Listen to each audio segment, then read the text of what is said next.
وزیر اطلاعات سندھ شرجیل میمن نے 7 مئی کو کراچی پریس کلب کا دورہ کیا۔ اس موقع پر رضوان بھٹی نے انہیں خطاب کی دعوت دی۔ آج بھی ہماری پالیسی جو ہماری لیڈرشپ کی پالیسی ہے، جو چیئرمین بلاول بھٹو زرداری صاحب کی پالیسی ہے، جو پریزیڈنٹ آصف علی زرداری صاحب کی پالیسی ہے اور جو سندھ گورنمنٹ کی پالیسی ہے، وہ میڈیا فرینڈلی ہے۔ ماضی میں بھی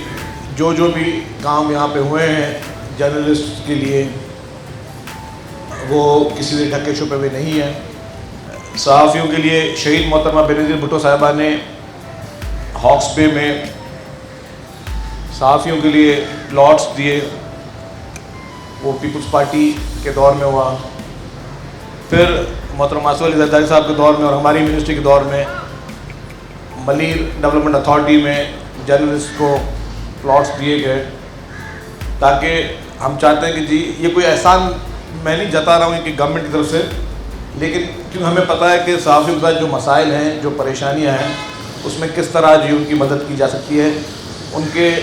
مالی مسائل میں ان کی کیا ہیلپ کی جا سکتی ہے، اور مختلف ایشوز پہ،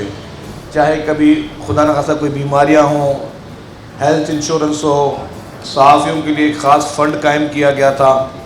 کہ ایک انڈاؤنمنٹ فنڈ ان کے لیے قائم کیا جائے، جس میں سندھ گورنمنٹ نے بڑھ چڑھ کے حصہ لیا کہ پرماننٹلی ان کی جو ہے وہ داد رسائی ہونی چاہیے۔ آج بھی مجھے پریس کلب کی باڈی نے ایک ڈیمانڈ رکھی ہے، اور میں اس روسٹرم پہ اس پریس کلب میں انشاءاللہ وعدہ کرتا ہوں کہ 700 صحافیوں کے لیے گورنمنٹ آف سندھ پلاٹس دے، تاکہ وہ اپنے ایک رہائش رکھ سکیں۔ تو انشاءاللہ تعالیٰ میری پوری کوشش ہوگی، اور میرے کم الفاظوں میں اگر میں کوشش لفظ استعمال کر رہا ہوں، وہ سمجھیں کہ انشاءاللہ تعالیٰ وہ چیف منسٹر صاحب سے گزارش کریں گے، تمام گورنمنٹ کے جو کنسرن ڈپارٹمنٹس ہیں سے گزارش کریں گے کہ جہاں پہ بھی وہ آئیڈینٹیفائی ہوتی ہے تو آپ کے 700 صحافیوں کے لیے وہ پلاٹس فوری طور پر مل جائے گا۔ صحافیوں کے سوالات کا جواب دیتے ہوئے شرجیل میمن نے کہا، پاکستان پیپلز پارٹی کے چیئرمین صاحب نے،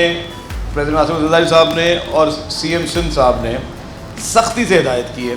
اور میرے خیال سے کہ یہ وہ کہتے ہیں کہ ان کی طرف سے ہدایت نہیں کہ ان کو ٹاپ پرائرٹی اس وقت یہ ہے کہ کراچی کو ٹرانسپورٹ مہیا کی جائے، اور اسی لیے آج ہم جس پروجیکٹ پہ گئے بھی تھے وہاں پہ بھی